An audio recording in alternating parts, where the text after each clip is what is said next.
오늘 말씀은 에스겔 16장 59절부터 63절까지의 말씀입니다. 나 주 여호와가 이같이 말하노라. 내가 맹세를 멸시하여 언약을 배반하였은즉 내가 내 행한 대로 내게 행하리라. 그러나 내가 너희 어렸을 때에 너와 세운 언약을 기억하고 너와 영원한 언약을 세우리라. 내가 내 형과 아우를 접대할 때에 내 행위를 기억하고 부끄러워할 것이라. 내가 그들을 내게 딸로 주려니와 내 언약으로 말미암음이 아니니라. 내가 내게 내 언약을 세워 내가 여호와인 줄 알게 하리니 이는 내가 내 모든 행한 일을 용서한 후에 내가 기억하고 놀라고 부끄러워서 다시는 입을 열지 못하게 하려 함이니라. 주 여호와의 말씀이니라. 아멘. 성도는 하나님의 약속 위에 살아가는 사람들입니다. 이 약속은 하나님이 우리의 과거와 현재와 미래에 대한 하나님의 계획과 목적이 담겨져 있기 때문인 것이죠. 그래서 이 믿음으로 오늘도 하나님의 약속을 붙들고 살아가는 성도 여러분을 예수님의 이름으로 축복합니다. 지난주 우리는 예루살렘 주민의 회복에 대한 말씀을 함께 나누었습니다.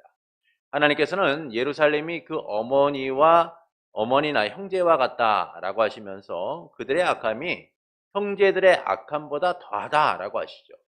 오히려 그 형제를 의롭게 보이게 할 정도다라고 하십니다. 그래서 하나님은 그들을 심판하신 후 회복시키실 것을 말씀하시죠. 이는 수치를 당하지만 그들이 회복되게 될 것을 말씀해주고 있는 거예요. 하나님의 심판은 끝이 아니라 회복을 위한 과정임을 알려주고 있는 겁니다. 이에 대하여 하나님께서는 예루살렘의 죄악을 드러내시면서 그들이 죄를 깨닫고 회개하기를 원하시는 것이죠. 또한 그들이 죄에 대하여 심판받게 됨을 말씀하면서 그것이 파멸이 아니라 회복을 위한 중요한 과정임을 나타내고 계신 거예요. 그리고 하나님께서는 소돔과 사마리아가 회복되듯이 예루살렘이 회복될 것을 말씀하십니다. 하나님의 무조건적인 은혜를 통하여서 회복이 이루어지게 될 것을 알려주고 계신 것이죠.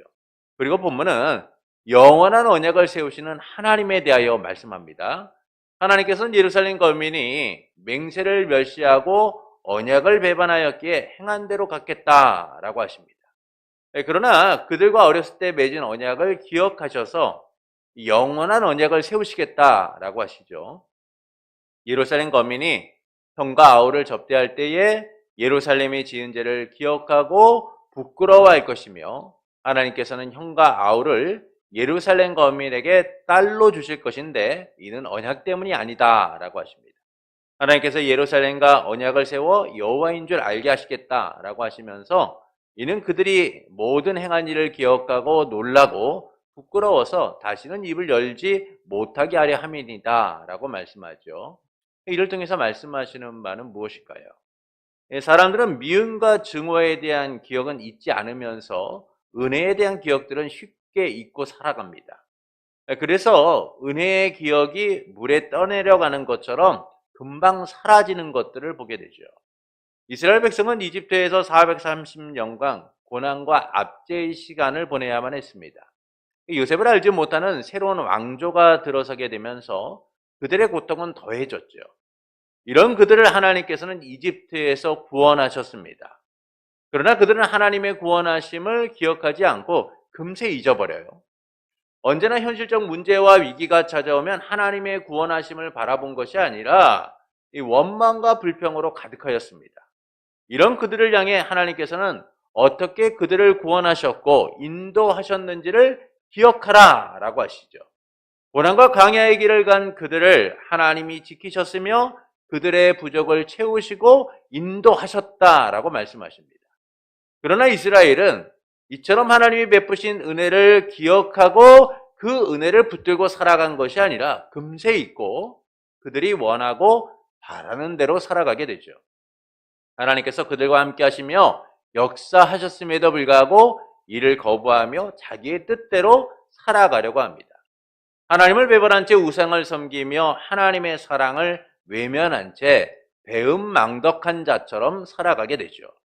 이처럼 사람들은 증오와 미움은 잊지 않고 기억하면서 은혜는 너무나 쉽게 잊고 살아간다라는 겁니다. 이 점에서 예루살렘 주민도 다르지가 않죠. 그들은 태생부터 사랑받지 못하는 자들이었습니다. 출생한 날 버려질 정도로 그들은 비천하고 비참한 인생이었어요. 그럼에도 하나님께서는 사랑으로 그들을 돌보시며 아내로 삼아 존귀한 삶을 살아가게 만드십니다. 그러나 예루살렘 주민은 이런 하나님의 사랑을 외면하고 음란하고 가증한 일을 행하죠. 소돔과 사마리아보다 더 부패하고 악한 자들이 되어갑니다. 은혜를 잊은 자들, 용서받을 수 없는 자의 삶을 살아가게 되죠. 그러나 하나님은 그들과 어렸을 때 세운 언약을 기억하고 영원한 언약을 세우시겠다라고 말씀합니다. 그들은 하나님의 약속을 잊고 살았지만 하나님은 기억하셔서 그들을 외면하지 않고 언약 안에 거하도록 하시는 거죠. 언약을 세워서 하나님께서 여호와인 줄 알게 하시겠다라고 말씀합니다. 이를 통해서 말씀하시는 바는 무엇일까요? 영원한 언약을 세워서 참된 회복을 이루시는 하나님에 대하여 말씀해주고 있는 겁니다. 언약의 신실한 이행자로서 구속을 이루시는 하나님에 대하여 알려주고 있는 것이죠. 예루살렘 주민을 향한 심판은 끝이 아니라 하나님의 목적으로 우리를 이끌고 있는 거예요. 그것은 파괴와 파멸이 아닌 회복입니다.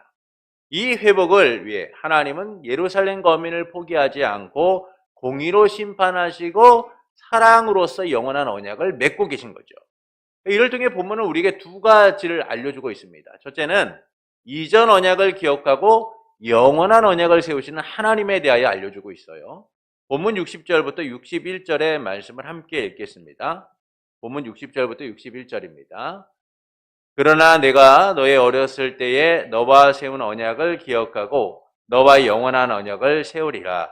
내가 내 영과 아우를 접대할 때에 내 행위를 기억하고 부끄러워할 것이라. 내가 그들을 내게 딸로 주려니와 내 언약으로 말미암음이 아니니라. 자, 하나님께서는 어렸을 때에 너와 세운 언약을 기억하셨다라고 말씀하죠. 이에 대하여 에스겔 16장 8절은 그 언약이 무엇인가를 우리에게 이렇게 말씀합니다.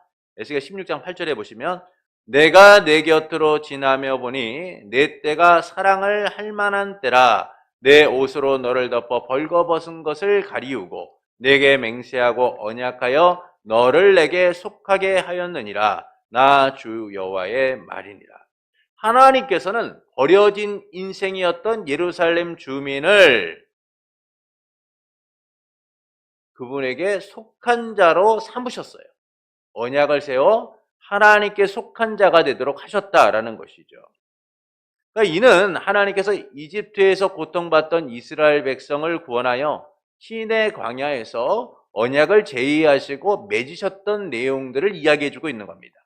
그러니까 이 때문에 하나님은 그들을 언약 백성으로 삼으시고 하나님이 그들의 하나님에 대해 주권적 은혜를 누리도록 만드신 거죠. 버려지고 비참한 삶을 살아갈 수밖에 없었던 이스라엘 백성을 구원하여 하나님께 속한 자, 언약 백성의 삶을 살아가도록 만드셨다는 거예요. 이처럼 하나님은 시내 광야에서 이스라엘과 맺었던 언약을 기억하여서 예루살렘과 영원한 언약을 세우시겠다라고 말씀합니다. 이 언약은 이전의 언약과는 다른 새 언약이다라는 것이죠. 이 새 언약에 대하여서 예레미야 31장 31절부터 33절은 다음과 같이 말씀합니다. 예레미야 31장 31절부터 33절입니다. 여호와의 말씀이니라. 보라, 날이 이르니니 내가 이스라엘 집과 유다 집에 새 언약을 맺으리라. 이 언약은 내가 그들의 조상들의 손을 잡고 애굽 땅에서 인도하여 내던 날에 맺은 것과 같지 아니할 것은 내가 그들의 남편이 되었어도 그들이 내 언약을 깨뜨렸음이라. 여호와의 말씀이니라. 그러나 그날 후에 내가 이스라엘 집과 맺은 언약은 이러하니 곧 내가 나의 법을 그들 속에 두어 그들의 마음에 기록하여 나는 그들의 하나님이 되고 그들은 내 백성이 될 것이라. 여호와의 말씀이니라. 자, 이전의 언약은 어떤 언약이에요? 하나님께서 이집트 땅에서 고통받던 그들을 인도하여 맺은 언약이다라고 말씀합니다. 이 이전의 언약은 율법을 지키는 외적 행위들이 강조되고 있죠. 그래서 하나님의 말씀을 따라 순종하는 삶과 불순종하는 삶이 어떻게 다른가를 분명하게 보여주고 있어요. 그러나 하나님께서 그들과 언약을 세우셨으나 그들은 그 언약을 깨뜨렸다라는 겁니다. 그래서 하나님이 새로운 언약을 주세요. 근데 이 새 언약은 우리의 의지나 공로를 통하여 이루어지는, 우리의 순종을 통하여 이루어지는 언약이 아니라 성령의 내적인 역사를 통하여 하나님 앞에 온전하도록 만든다는 거예요. 그래서 하나님께서는 돌에 새긴 율법이 아니라 하나님의 법을 어디에 두어요? 우리의 속에 두어 마음에 기록하셨다라는 것이죠. 이는 성령의 도우심으로 우리가 하나님 백성의 삶을 살아가도록 만든다는 거예요. 곧 행위에 대한 반복적 실패를 거듭하고 살아가는 이들에 대하여 하나님께서는 은혜로서 언약을 맺어 성령의 도우심으로 하나님 백성의 삶을 살아가도록 만든다는 거예요. 그래서 하나님께서는 예루살렘이 언니와 동생 곧 사마리아와 소돔을 맞이할 때에 그들의 행위를 기억하여 부끄러워하게 될 것이고, 내가 그들을 내게 딸로 주는 것은 너와의 언약 때문이 아니다 라고 말씀하세요. 이는 신의 광야에서 맺은 언약 때문이 아니라 하나님이 예루살렘과 세운 영원한 언약을 통하여서 그들이 그 은혜를 누리게 된다는 거예요. 그렇기 때문에 그들이 왜 행위를 기억하고 부끄러워합니까? 자기들의 의지와 뜻으로 이룬 것이 아니라 하나님이 은혜로서 주시는 일이었기 때문에, 하나님이 은혜로서 이 영원한 언약 속에서 은혜를 누리도록 하셨기 때문에 지난날의 자신들의 행위들을 기억하고 부끄러워하게 된다는 것이죠. 오직 은혜로서 하나님이 주신다는 거예요. 곧 예수 그리스도의 구속 사역을 통하여 하나님 백성으로 들어오게 될 것이다 라는 사실을 알려주는 것이죠. 그래서 소돔과 사마리아가 그들에게 딸로서 주어지게 될 것이다 라고 말씀해주고 있는 겁니다. 이처럼 하나님께서는 이전 언약을 기억하고 영원한 새 언약을 세우시는 분으로서 언약을 지킬 능력이 없는 우리에게 그 언약을 지키는 삶을 살아가도록 만드시는 거예요. 어떻게 해요? 우리의 의지나 노력이 아니라 성령의 도우심, 성령의 역사하심을 통하여 우리가 언약 백성의 삶을 살아가도록 만든다는 거예요. 오직 은혜로서 언약 백성이 되도록 만드시는 것이죠. 그래서 우리가 이 땅 가운데 하나님 백성으로 살아가고 있는 이 일들은 우리의 의지나 뜻이 아니라 오직 하나님의 은혜이며, 그 은혜 속에서 하나님의 역사하심을 통하여 우리가 오늘도 성장하고 오늘도 하나님 백성의 삶을 살아가게 된다라는 겁니다. 이를 위하여 하나님께서 죄로 인하여 죽을 수밖에 없는 우리를 향한 새 언약을 맺으신 거예요. 둘째는 이와 같은 언약을 세우신 하나님의 목적에 대하여 말씀해 줍니다. 언약을 세우시는 하나님의 목적은 두 가지예요. 첫 번째, 언약을 세우시는 하나님이 여호와인 줄 알도록 하기 위함이다라는 겁니다. 두 번째는 구속의 은혜를 깨닫고 겸손하도록 하기 위함이다라는 거예요. 첫 번째, 언약을 세우시는 분이 여호와인 줄 알도록 하기 위함이다라고 말씀하죠. 본문 62절을 함께 읽겠습니다. 내가 내게 내 언약을 세워 내가 여호와인 줄 내가 알게 하리니. 하나님께서는 배은망덕하고 그분을 배반한 예루살렘에게 영원한 언약을 세우시는데, 그 세우시는 목적을 이렇게 말씀해요. 하나님이 여호와인 줄 알게 하기 위함이다라는 겁니다. 이는 하나님께서 그들을 구원하시기 위해 언약을 맺으시는 분이다라는 사실을 알도록 하는 것이죠. 그래서 하나님께서는 이 알을 통하여 예루살렘 주민이 하나님을 바로 알고 백성다운 삶을 살아가도록 만드는 거예요. 하나님에게 백성된 예루살렘이 너무나 소중하기 때문이죠. 그래서 하나님께서는 그들을 향한 사랑을 포기하지 않고 인내하시며 영원한 언약을 세우시는 거예요. 그 언약을 통하여 하나님이 얼마나 놀라운 사랑을 우리에게 베푸셨는지, 오늘 우리를 얼마나 끝까지 붙드시며 하나님의 구속의 은혜를 누리도록 하시는지를 알도록 만드시기 위함인 거예요. 그들이 배반하고 버린 하나님이 누구신지를 깨달아서 다시 하나님을 사랑하고 다시 하나님의 아내 되고 백성 되고 자녀 된 삶을 살아가도록 하시기 위하여 하나님은 영원한 언약을 세워서 하나님이 여호와인 줄 알도록 만드시는 거죠. 하나님을 인격적으로 완전히 알아서 그 베푸신 은혜를 기억하고 은혜에 반응하는 삶이 되도록 하시고자 하는 거예요. 그렇지 않고 그들이 하나님을 단지 지식적으로 안다면 다시 하나님을 기억하지 않고 배반할 것이기 때문인 거죠. 이스라엘 백성이 하나님을 아는 지식이 없으므로 망한 것처럼 그렇게 될 수밖에 없는 거예요. 그래서 하나님은 영원한 언약을 세워서 하나님이 여호와인 줄 알도록 하시는 거예요. 우리 안에 성령의 도우심을 통하여 하나님의 구속의 은혜를 누리며 살아가도록 만드심으로 하나님께서 은혜로서 나를 구속하시고 구원하시고 여전히 그 은혜 가운데 나를 이끄시는 분이구나라는 사실을 알도록 만드시는 겁니다. 그래서 우리가 믿고 섬겨야 될 유일한 분이 누구신가? 우리의 삶을 진정으로 회복시키시는 분이 누구신지를 알도록 하시는 거죠. 두 번째는 구속의 은혜를 깨닫고 겸손하도록 하기 위함이다라는 거예요. 본문 63절의 말씀을 보시겠습니다. 함께 읽겠습니다. 이는 내가 내 모든 행한 일을 용서한 후에 내가 기억하고 놀라고 부끄러워서 다시는 입을 열지 못하게 하려 함이니라. 주 여호와의 말씀이니라. 영원한 언약을 맺으신 또 다른 목적을 말씀하는데 하나님이 누구신지를 알므로 끝나는 것이 아니라 그 하나님의 구원의 은혜를 깨닫고 부끄러워서 자기의 의를 자랑할 수 없도록 만드시겠다는 거예요. 근데 하나님이 어떻게 만드세요? 어떻게 우리가 그렇게 되도록 하시는 거예요? 모든 일을 용서한 후에라고 말씀해요. 모든 일을 용서해요. 이 용서한 후에라는 말은 속죄하다, 구속하다라는 뜻으로 값을 지불하셨다는 거예요. 하나님이 우리를 용서하기 위하여 값을 지불하여서 우리가 그 은혜를 깨닫게 되는 순간, 하나님의 구속의 은혜를 우리가 받게 되는 순간 부끄러워서 얘기조차 할 수 없는 존재가 된다는 거예요. 우리의 의를 자랑할 수도 없고 우리의 행위를 자랑할 수도 없고 우리가 이렇게 형편없고 이렇게 죄인되고 이렇게 부패한 인생이었구나라는 사실을 깨달아서 입조차 열지 못하도록 하시기 위함이다라는 거죠. 이처럼 하나님은 예루살렘의 회복을 위하여 값을 지불하시겠다라고 말씀하는 거예요. 오직 하나님의 은혜로서 그 일을 행하고 계신 것이죠. 은혜로우신 하나님께서 죄로 인해 죽을 수밖에 없는 이들을 위하여 직접 값을 지불하신 거예요. 그리고 우리는 이 놀라운 하나님의 구속, 값을 지불하신 것이 어떤 것인가를 예수 그리스도를 통하여 확인하게 되죠.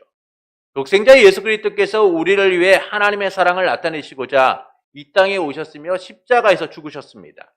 세상 죄를 짊어진 하나님의 어린 양으로서 십자가에서 물과 피를 다 쏟으시면서 그분은 이렇게 말씀하셨어요. 다 이루었다.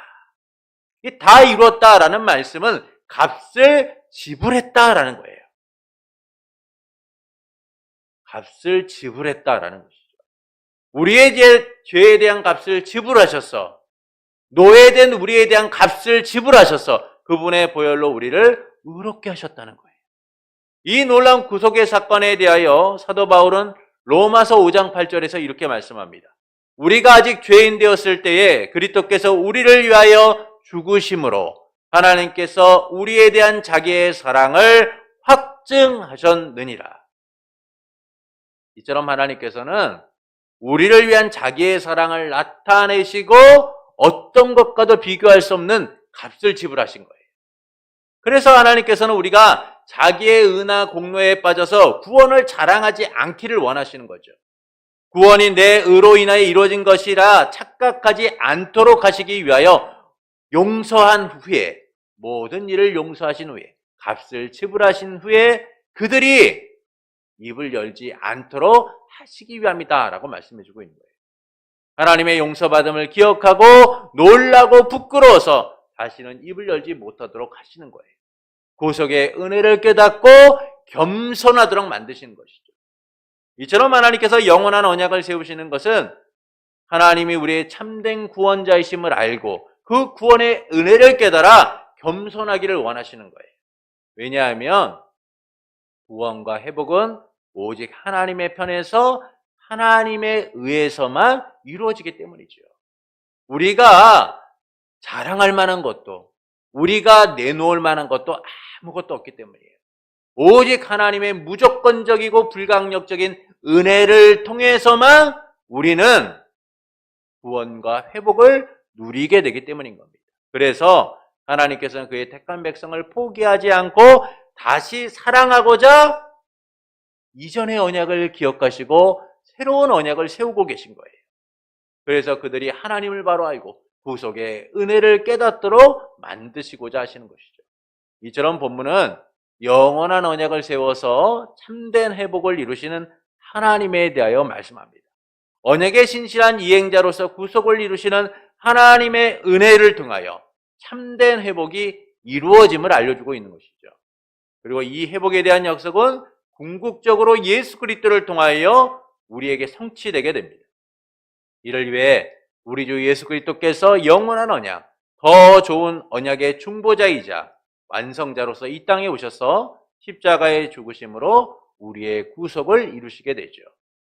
그래서 유대인이나 헬라인이나 하나님의 은혜로 구원의 은혜를 누리도록 만드신 거예요. 하나님의 언약의 최종적 확증이자 완성자가 되신 예수 그리스도를 통하여 우리가 하나님의 자녀로 살아가게 된 겁니다. 참된 회복의 은혜를 누리며 오늘도 약속의 성취된 삶을 살아가고 있는 것이죠. 이처럼 하나님의 영원하신 언약은 오직 은혜로서 우리에게 주어졌고 예수 그리스도를 통하여 성취를 이루게 됩니다. 이를 통해서 하나님께서 우리가 어떻게 살아가기를 원하실까요? 내 공로가 아니라 은혜로 살아가는 자가 되기를 원하시는 거예요. 내 자랑이 아닌 하나님의 은혜를 바라보는 자가 되기를 원하시는 겁니다. 참된 회복의 핵심은 하나님이 하셨다는 거예요. 참된 회복의 핵심은 하나님이 하셨다는 겁니다. 죄로 인해 죽을 수밖에 없는 이들을 공의로 심판하실 뿐만 아니라 사랑으로 품어 다시 구원을 누리도록 만드신 거죠. 이 일을 누가 하시는 거예요? 우리가 하는 게 아니에요. 우리의 힘이나 우리의 노력이나 우리의 의지로서 하는 것이 아니라 오직 하나님의 은혜로서만 우리는 이를 누릴 수 있게 된다라는 겁니다.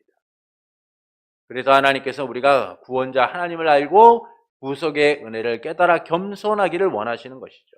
내 잘난 맛에 살아가는 것이 아니라 하나님의 은혜가 아니면 살 수 없다라는 고백을 통하여 살아가기를 원하시는 겁니다. 구원은 내 공로나 수고의 결과가 아니라 오직 은혜의 결과이기 때문인 것이죠. 그래서 우리는 하나님이 베푸신 구원의 은혜를 깨달아 은혜로 살아가는 자들이 되어야 돼요. 하나님의 은혜를 바라보며 은혜를 구하는 자들이 되어야 하는 겁니다.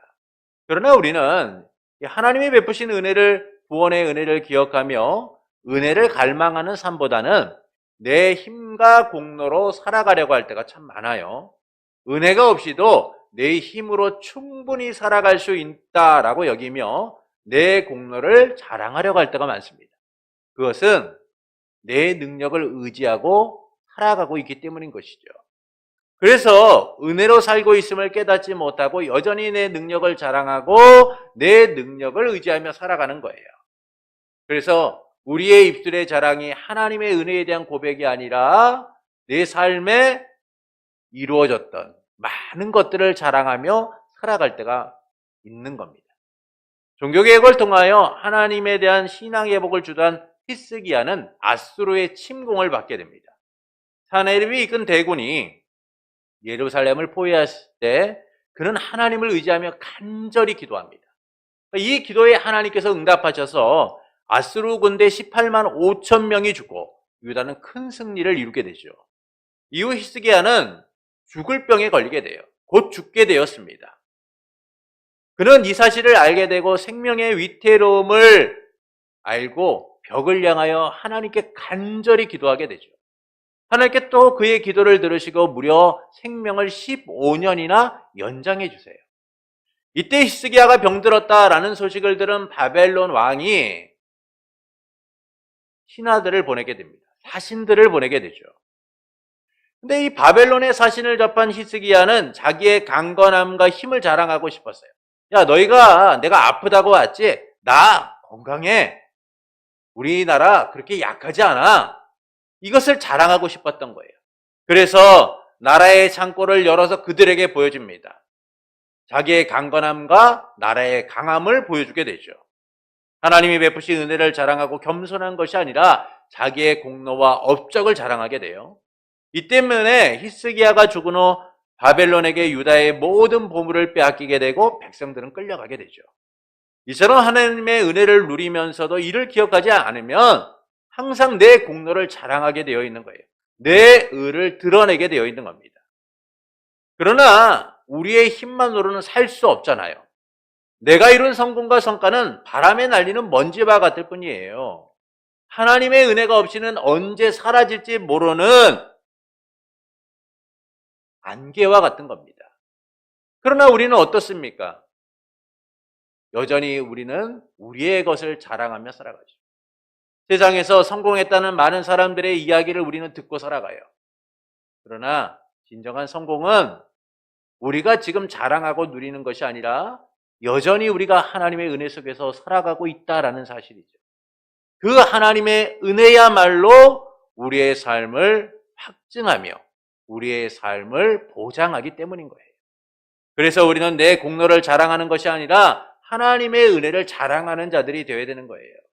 은혜로 살았으며 은혜로만 살 수 있음을 고백하는 자들이 되어야 하는 겁니다. 사도 바울은 자기의 모든 자랑을 배설물처럼 여기고 그리스도의 십자가 외에는 자랑할 것이 없다라고 말했습니다. 오늘 우리의 자랑은 무엇입니까?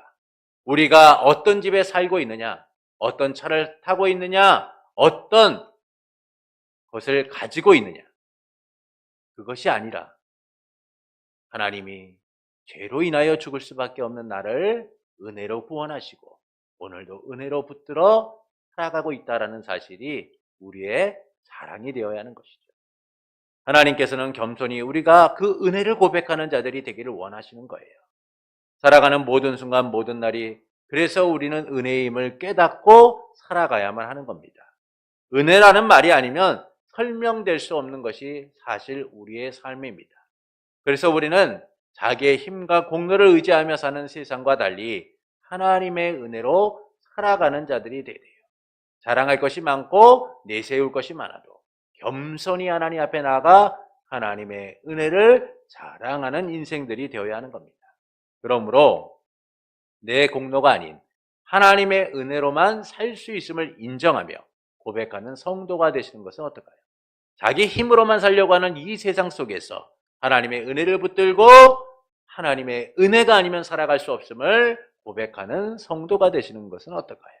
사랑하는 성도 여러분, 하나님께서는 예루살렘과 어렸을 때 맺은 언약을 기억하여 영원한 언약을 세우시겠다라고 말씀합니다. 이를 통해서 말씀하시는 바는 무엇일까요? 영원한 언약을 세워서 참된 회복을 이루시는 분이 하나님이심을 알려주는 거예요. 언약의 신실한 이행자로서 구속을 이루신 분이 누구시냐? 하나님이시다라는 거예요. 그래서 말씀은 하나님께서 이전 언약을 기억하여 영원한 언약을 세우시는 분임을 알려주는 겁니다.